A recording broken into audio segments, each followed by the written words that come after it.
చాలామందికి ఏజ్ సంబంధం లేకుండా ఎక్కువ మనం చూస్తే థైరాయిడ్ సమస్య ఎక్కువ కనబడుతుంది మనకి.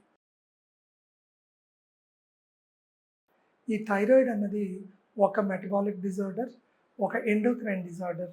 ఆటోమేటిక్గా మనకి దీని ఒక ప్రభావం రెగ్యులర్ లైఫ్ మీద చాలా పడుతూ ఉంటుంది. సో మెడ దగ్గర ఇక్కడ మనకి ఒక బటర్ఫ్లై షేప్డ్ గ్లాండ్ ఉంటుంది. దాన్ని మనం థైరాయిడ్ గ్రంథి అని అంటాం.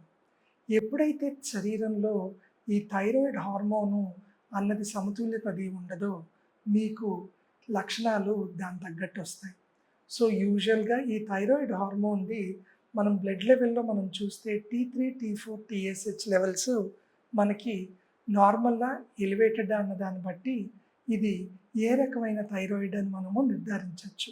సో థైరాయిడ్ ప్రాబ్లమ్స్లో మనకి ఎక్కువగా కనిపించేది హైపోథైరాయిడ్, 2 హైపర్ థైరాయిడ్, 3 గాయిటర్. ఈ యొక్క 3 కేసెస్ మనకి ఎక్కువ కనబడుతూ ఉంటాయి. యూజువల్గా ఈ థైరాయిడ్ గ్రంథి మనకి హార్మోనల్ ఇంబ్యాలెన్స్ అది జరిగినప్పుడు మనకి హైపోథైరాయిడ్ అంటే శరీరంలో మనకి థైరాయిడ్ హార్మోన్ యొక్క సర్క్యులేషన్ తక్కువగా ఉంది అని చెప్పేసి మనకి అర్థమవుతుంది. దీంట్లో మనకి T3 అన్నది మనకి తక్కువగా ఉంటుంది నార్మల్గా, కానీ మనకి TSH అన్నది ఎలివేటెడ్గా అన్నది కనబడుతూ ఉంటుంది. ఎప్పుడైతే ఈ థైరాయిడ్ T3 అండ్ TSHలో మనకి ఈ యొక్క ఇంబ్యాలెన్స్ అది కనబడుతుందో ఆటోమేటిక్గా మీకు హైపోథైరాయిడ్ అని అంటాము. 2 హైపర్ థైరాయిడ్ అంటే థైరాయిడ్ లెవెల్స్లో మనకి ఎక్కువ థైరాయిడ్ హార్మోను మనకి ఎక్కువ ప్రొడక్షన్ ఉండటం వల్ల మనకి హైపర్ థైరాయిడ్ అన్నది వస్తూ ఉంటుంది. ఇంకొకటి సబ్ క్లినికల్ హైపోథైరాయిడిజం అని అంటాం. వీళ్ళకి థైరాయిడ్ TSH నార్మల్గానే ఉంటుంది, కానీ ఒక థైరాయిడ్ పేషెంట్కి ఉండవలసిన లక్షణాలన్నీ కూడా ఈ థైరాయిడ్ పేషెంట్ ఉంటుంది. వాటిని మనం సబ్ క్లినికల్ హైపోథైరాయిడిజం అని అంటాం. ఎవరికైతే హైపోథైరాయిడ్ అన్నది ఉంటుందో మెజారిటీ మీకు హార్మోనల్ ఇంబ్యాలెన్స్ వల్ల వీళ్ళు అధిక బరువు పెడుతూ ఉంటారు. హార్ట్ ఫ్లక్చుయేషన్స్ ఎక్కువ, యాంగ్జైటీ పాల్పిటేషన్స్ అయ్యి ఉంటాయి. చలికది తట్టుకోలేరు, ఆకలిది ఎక్కువ వేస్తూ ఉంటుంది, చికాగ్గా బద్ధకంగా ఉంటుంది, కాన్సన్ట్రేషన్ అన్నది ఉండదు, వీక్ మెమరీ అన్నది కూడా ఉంటూ ఉంటుంది. సో ఎప్పుడైతే ఈ లక్షణాలు అయ్యి ఉంటాయో ఆడవాళ్ళల్లో అయితే దీని యొక్క ప్రభావం గర్భసంచి మీద పడుతుందో మనకి హార్మోనల్ ఇంబ్యాలెన్స్ వల్ల వాళ్ళకి పీరియడ్స్ అయ్యి ఇర్రెగ్యులర్ అవుతాయి, PCOD ప్రాబ్లమ్స్ అయ్యి వచ్చే అవకాశాలు అయ్యి ఎక్కువ ఉంటాయి.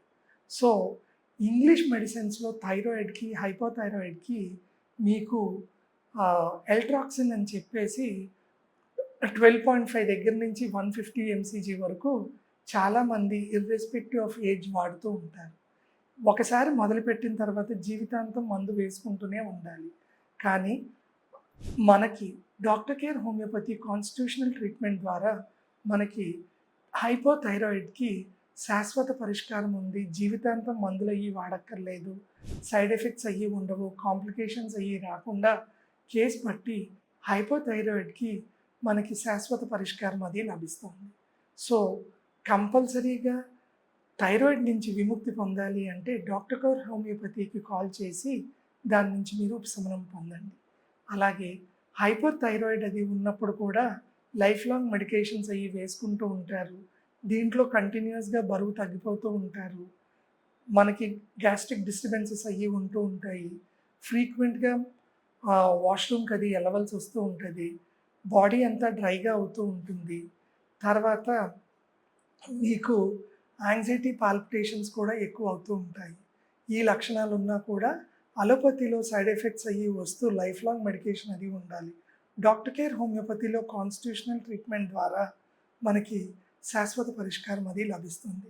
వెంటనే స్క్రీన్ మీద కనబడుతున్న ఈ నెంబర్కి కాల్ చేసి డాక్టర్ అపాయింట్మెంట్ తీసి థైరాయిడ్ నుంచి శాశ్వత విముక్తి, ప్రాబ్లమ్స్ నుంచి శాశ్వత విముక్తి పొందండి. నమస్తే.